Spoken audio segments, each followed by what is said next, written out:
सबसे पहले इस वीडियो को कोई भी देख रहा होगा उन सभी को नमस्कार। मेरा नाम तालो पोतुम बोल के सभी लोग जानते हैं। लोग सोचते हैं कि जब तालो शब्द आता है लोग सोचते हैं कि मैं आदि ट्राइब से बिलोंग करता हूँ और मोस्टली और जब पोतुम सुनते हैं तो उन लोग सोचते हैं कि ये गालो ट्राइब से बिलोंग करते हैं। मेरा ये जो नाम है वो एक एक बस्ती का नाम है, जीरोतू में है, वो है तालो बस्ती। तो तालो बस्ती से मेरा पेरेंट्स लोग बिलोंग करता है। और ये जो नाम जो है पोतुम कैसे लग गया, मुझे ऐसे लगता है कि बचपन में जब मैं आलोंग आरके मिशन में जब पढ़ने गया 1976-77 में, उस समय में शायद मेरा जो वहाँ के जो स्वामी जी है वहाँ आलो में गालो लोग ज़्यादा रहता है, जिसका कारण से वो पोतुम डाल दिया। पोतुम होना चाहिए, POTUM ऐसे कुछ प्रोनाउंस होना चाहिए, लेकिन पोतुम POTOM डाल दिया। तो इस प्रकार से जो भी नाम डाला मुझे बहुत अच्छा लगा। जैसे जैसे बड़ा होते गया नाम को बहुत अच्छा लगा। तो मेरा जन्म जो है ताली में हुआ, पर्स मैसेज से। वहाँ ताली पे जन्म होके ताली से फिर पिताजी जो है उसका जन्म जगह में ट्रांसफ़र लेके आया पालिन में।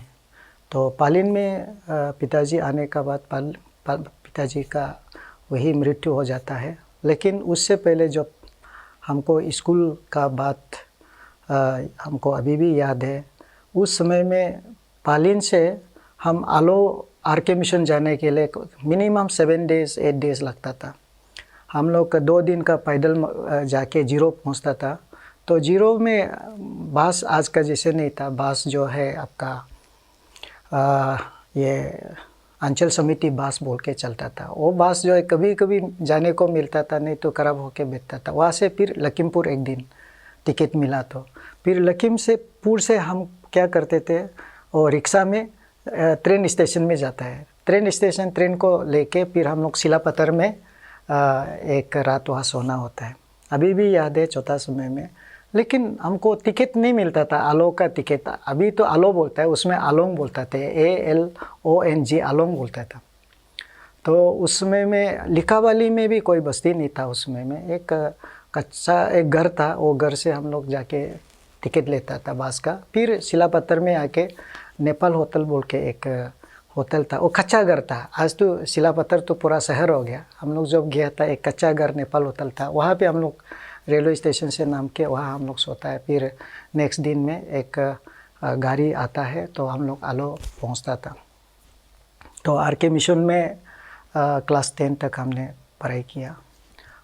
वो फिर हम लोग बहुत उस ज़माना में बहुत तकलीफ़ क्या होता था कि मेरा पिताजी का वहाँ से पैसा जो बेचने का जो तरीका था, टेलीग्राम मनी ऑर्डर, वो आलो में पहुँचने के लिए 1 महीना लगता है।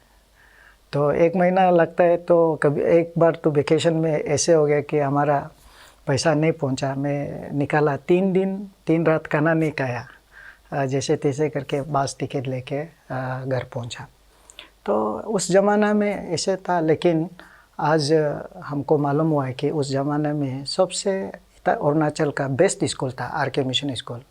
इसलिए मेरा बैच तक जो भी पास किया सभी लोग ऑफिसर ही हुआ। सबसे छोटा ऑफिसर तो सब इंस्पेक्टर ही हुआ। आलोंग आरके मिशन बाद में बीके भी आया। लेकिन इसलिए मैं तो बहुत पिताजी को, जबकि वो इतना अनपढ़ था, लेकिन हमको उन्होंने हमेशा बोलता था कि चाहे हम अपना खून को बेचेगा लेकिन ऑफिस बनाएगा। उनको ऑफिसर नहीं बोलता था, एक मेरा बेटा को एक ऑफिस बनाएगा बोल के बोलता था। तो लेकिन वो तो नहीं देख पाया। मेरा जब क्लास 11 में जैसे आया पिताजी तो गुजर गया। तो मैं इंटरव्यू दिया नेरिस के लिए। नेरिस हमारा अरुणाचल का पर्स ये इंजीनियरिंग स्कूल है, इंस्टीट्यूट है। तो उसमें भी 20 आदमी का सेलेक्ट किया आउट ऑफ 1000 में।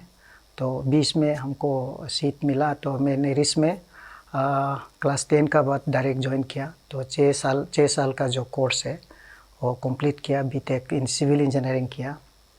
फिर उसके बाद 1993 में APCS का AE का एग्ज़ाम हुआ, तो उसमें 94 में फिर as an assistant engineer PWD में ज्वाइन किया।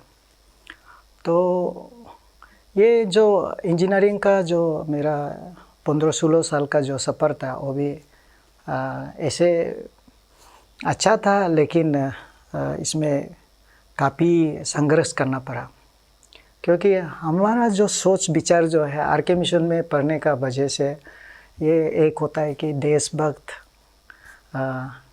देशभक्त का जो भाषण जो है सुन के ना, पेट्रोटिज्म, नेशनलिज्म, ये सारा इंटीग्रिटी, लॉयल्टी, सिंसेरिटी, डेडिकेशन वगैरह वगैरह जो है पूरा इधर माथा में घुसा दिया। तो जिसका कारण से सर्विस जो सिस्टम जो है उसका साथ संघर्ष बहुत करना पड़ा। और 15 साल का नौकरी जो था उसमें मोर देन 65 ट्रांसफ़र गया, क्योंकि बात सुनता नहीं है और सिस्टम में नहीं आ पाता है। तो उसमें भी मेरा संघर्ष चलते रहा, क्योंकि सिस्टम को एडॉप्ट कर नहीं पाता है। कारण उसके लिए हमें UD में भी हमने 3 साल का जो नौकरी था उसमें भी कम से कम 7 बार ट्रांसफ़र हुआ। तो शायद सिस्टम हमको पसंद नहीं करता होगा, इसलिए मैं एक्सेप्ट करता है, जहाँ भी भेजता है वही जाके जो मैं काम अपना मन में जो सेटिस्फेक्शन होता है यही काम करते रहा। और पसंद नहीं है, ठीक है, चलो कोई बात नहीं, काम तो कहीं तो करना है, सरकार का काम है होता है। हमारे यहाँ में जो ईटानगर में अभी जो चीज़ बहुत कुछ है जो करने का है, आगे जो नहीं कर पाया है, जैसे कि अभी हम लैंड का बात किया है, जितना इंक्रोचर था उनको मैं ADM हिसाब से, चीफ स्टेट ऑफिसर हिसाब से हम इंक्रोचमेंट को इविक्शन ऑर्डर पास करता है, लेकिन DC ऑफिस से उसको अलॉटमेंट दिया जाता है। ऐसे हो के हमारा जितना भी गवर्नमेंट क्वार्टर है, जितना हम केस बनाया वो पूरा अलॉटमेंट दिया जाता है, ताकि, और उसका बाद अभी ऑलमोस्ट 100 मैक्सिमम क्वार्टर में इंक्रोच भी हो गया।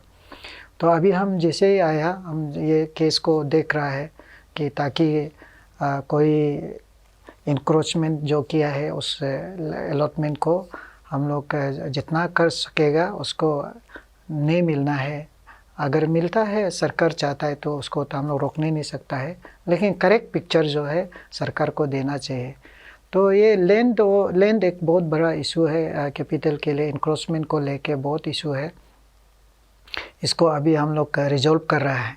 इसलिए ये काम हो या कोई भी काम हो ईटानगर में, हमारा जुरिडिक्शन में, चाहे वो PWD हो, पावर हो, कोई भी डिपार्टमेंट हो, एजुकेशन हो, सोशल डिपार्टमेंट, सोशल डिपार्टमेंट हो, मतलब ये कि आपको चाइल्ड एंड ये हमारा वुमेन का डिपार्टमेंट हो, चाइल्ड का डिपार्टमेंट हो, कोई भी activities with in capital complex में